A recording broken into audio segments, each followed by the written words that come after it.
దేవుడు మనం ఎటువంటి వారమో అని ఆయన ఏం చేస్తాడంటే మనల్ని పరీక్షిస్తాడు. దేవుడి కన్నా మనం ఎక్కువగా ప్రేమిస్తున్నాము లేదా? ఇందాక అన్నగారు చెప్పినారు కదా, ఆ అబ్బాయి మనసు దేని మీద ఉందంట? ఫోన్ మీద ఉంది కదా. మరి మీ మనసు ఎక్కడ ఉంది?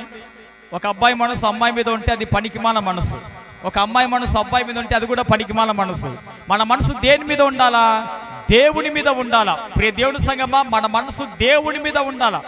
ప్రియులారా, అబ్రహాంకి 100 సంవత్సరాల కుమారుని పుడితే ఇప్పుడు అబ్రహాం మనసు ఏమైనా ఇస్సాకు మీదకి వెళ్ళిందా అని ఒక పరీక్ష జరిగింది.